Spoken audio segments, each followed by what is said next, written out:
इय्याक नअबुदु व इय्याक नस्तईन।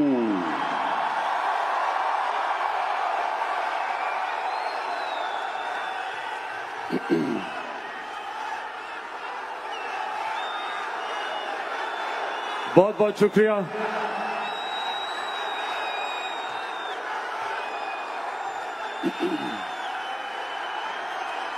बहुत बहुत शुक्रिया आपका।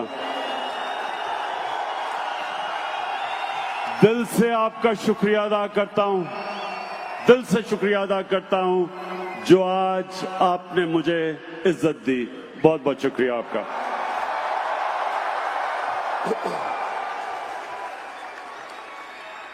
अच्छा, वॉशिंगटन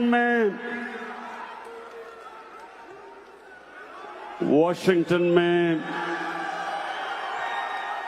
मैंने सोचा था कि एक होटल के अंदर हम 500-1000 अपने पाकिस्तानी बुलाएंगे और मैं आपसे बातचीत करूंगा। मैं सोच भी नहीं सकता था कि इतने बड़े स्टेडियम में आपसे बातचीत होगी।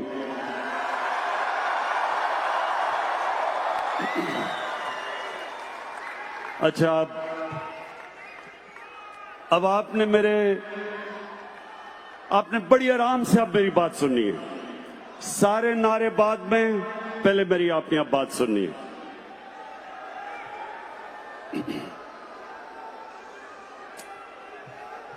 मेरे पाकिस्तानी अमेरिकन, नहीं अभी नहीं बन गया हूं।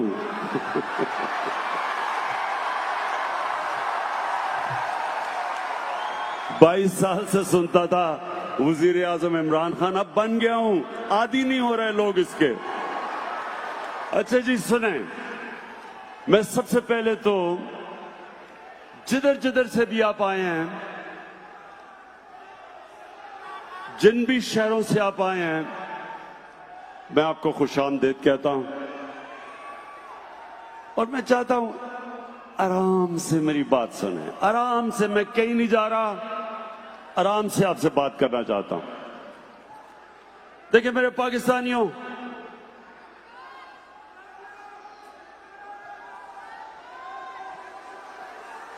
एक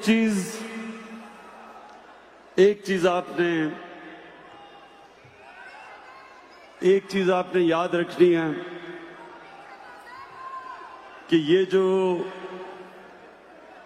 अल्लाह ने हमें मुल्क दिया, सुने आराम से, पाकिस्तान जो अल्लाह ने हमें मुल्क दिया, ये किसी को भी अंदाजा नहीं है कि ये अल्लाह की कितनी बड़ी नेमत है। ये हमारा मुल्क, ये अल्लाह ने एक खास नेमत के तौर पे हमें दिया। और मेरे पाकिस्तानियों, ये वो मुल्क है जो इंशाअल्लाह ये हर साल आप इसको तब्दील होते देखेंगे। ये हर साल मुल्क ऊपर जाता रहेगा।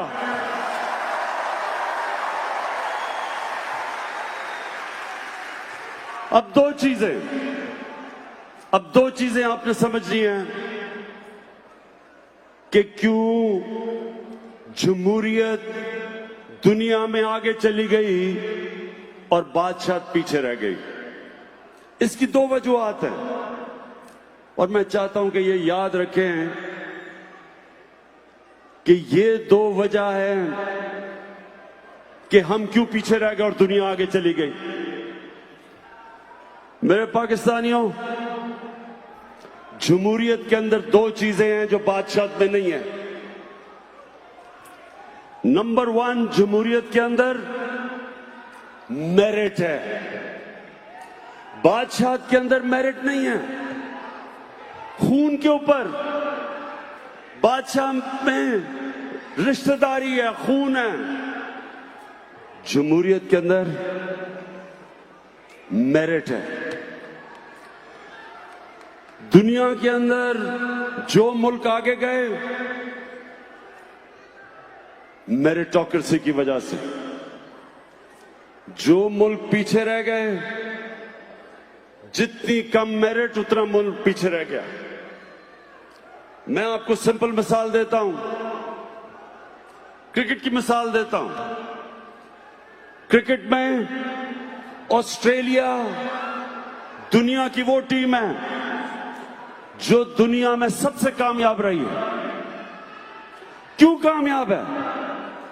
क्योंकि ऑस्ट्रेलिया के अंदर जो उनका निजाम है वो सारा टैलेंट ऊपर ले आता है, मेरिट है।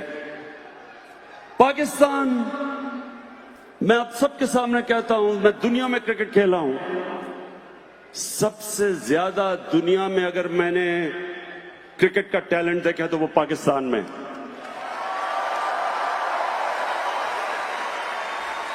लेकिन क्योंकि मेरिट नहीं है, मेरिट का सिस्टम नहीं है, हम वो टैलेंट को ऊपर नहीं ला सकते। हम इसलिए आज दुनिया को डोमिनेट नहीं कर रहे क्योंकि मेरिटोक्रेसी नहीं है। तो बादशाह क्यों पीछे रह गई? अगर एक जबरदस्त बादशाह आया भी, ये जरूरी नहीं कि उसका बेटा भी अच्छा होगा। जमहूरियत के अंदर क्यों जमहूरियत आगे निकल गई? क्योंकि मेरिट के ऊपर लीडरशिप आती रही। ये आपके सामने मैं मिसाल देता हूं कि इस मुल्क अमेरिका के अंदर क्योंकि जमहूरियत आ गई, क्योंकि अमेरिका में जमहूरियत आ गई, अमेरिका के अंदर इनकी मेरिटोक्रेसी ऐसी थी कि इनके लीडरशिप, अगर एक लीडर बुरा भी हुआ तो मेरिट के ऊपर लीडरशिप अच्छी आती रही।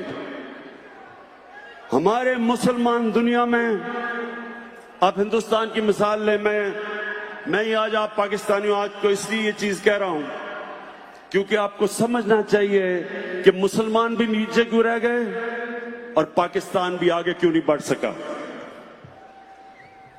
जो पहले 150 साल मुगल बादशाह रहे, हिंदुस्तान दुनिया की सुपर पावर थी। 150 साल जो दुनिया में हिंदुस्तान का जीडीपी था वो 25% से ऊपर था, सुपर पावर थी। एक से एक बेहतर मुगल बादशाह आया। 4 मुगल बादशाहों ने तकरीबन 150 साल हुकूमत की, लेकिन औरंगजेब के बाद जो उसके बच्चे आए, किसी में भी कैपेबिलिटी नहीं थी। तो 7 मुगल बादशाह 13 साल में बदले, सारे एक से एक बदतर आया और वही मुगल एम्पायर खत्म हो गया। उसी तरह ऑटोमन एम्पायर, एक से एक बेहतर ऑटोमन बादशाह आता रहा सुलेमान तक, सुलेमान द मैग्निफिसेंट। उसका बेटा ठीक नहीं था और उधर से नीचे जाना शुरू हो गया। जमहूरियत में क्या होता है? क्योंकि खून के ऊपर नहीं सिलेक्शन होती लीडरशिप की, मेरिट के ऊपर होती है। इसलिए जिस तरह इलामा इकबाल ने भी कहा, शाह वलीउल्लाह ने भी कहा कि मुसलमान पीछे बादशाह की वजह से रह गए। अब पाकिस्तान पे आ जाएं। हमारे मुल्क में कायदे आजम के बाद क्यों नहीं कोई लीडर मिला? एक जुल्फिकार अली भुट्टो थे, एक कैरिस्मेटिक इंटेलिजेंट लीडर थे, लेकिन उसके बाद क्या हुआ? उसके बाद हुआ क्या? हमारे मुल्क में एक किस्म की बादशाहत आ गई, मेरिट नहीं आई। जमहूरियत भी जब आती थी मेरिट नहीं आई। नवाज शरीफ को किस तरह लीडर बनाया गया? मिलिट्री डिक्टेटर ने उठा के बना दिया, कोई मेरिट नहीं थी। उनके भाई शहबाज शरीफ क्यों चीफ मिनिस्टर बन गए? उनके भाई थे। आसिफ जरदारी और बिलावल भुट्टो कैसे लीडर बन गए? कागज के पर्चे पे कहा कि जनाब हमारी वालदा हमें छोड़ गई है। उधर वली खान की फैमिली, वो भी फैमिली सिस्टम आ गया। उधर मौलाना फजलुर रहमान, उसके भाई भी और उसके बच्चे आ गए।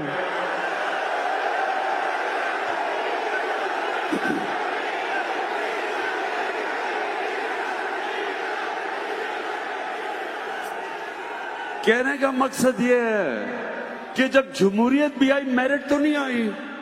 सो ये प्लीज याद रखें कि नंबर 1 चीज कि जिस माशरे में मेरिट नहीं होती वो आगे नहीं बढ़ता। आज चाइना आप चले जाएं, चाइना की जो कम्युनिस्ट पार्टी है उसको स्टडी करें, बेहतरीन मेरिट का सिस्टम है। चाइना की कम्युनिस्ट पार्टी जिस तरह हमने पूरा, उन्होंने मुझे प्रेजेंटेशन दी, जबरदस्त सिस्टम है। वो सारे मुल्क से बकायदा देखते हैं कि कोई हर फील्ड में मेरिट ऊपर कैसे आ रहा है। और दूसरी चीज तो नंबर 1 जमहूरियत की खासियत मेरिट, और नंबर 2 जमहूरियत के अंदर जो मुल्क का सरबराह होता है वो जवाबदेह है। हजरत उमर मदीना की रियासत के अंदर, हजरत उमर जैसे एक अजीम लीडर को आम आदमी खड़ा होकर पूछता है कि किधर से आपने ये पैसा आया जो आपने कपड़े पहने हुए हैं। लीडर जवाब देता, हजरत उमर ने ये नहीं कहा कि तुम्हारी मिजाल है मेरे से पूछो, या जो आजकल पाकिस्तान में हो रहा है ये नहीं कहा कि पता नहीं मैं कौन हूं। हजरत उमर ने जवाब दिया, लीडर जवाब देता। बरतानिया के अंदर जब जमहूरियत की शुरुआत हुई, मैग्ना कार्टा में 800 साल पहले, तो क्या कोशिश थी कि लीडर को, जो बादशाह था, उसको कानून के नीचे लेके आए। और वो स्ट्रगल एंड में चलती चलती चलती उन्होंने, उनका बादशाह भी था तो वो भी जवाब देता। तो ये याद रखें, ये दूसरी चीज, जमहूरियत तब कामयाब होती है जब लीडरशिप जवाबदेह होती है। अब दूसरा हमारा देख ले पाकिस्तान का प्रॉब्लम, जब इनसे जवाब लेते हैं कहते हैं इंतकामी कार्रवाई हो गई।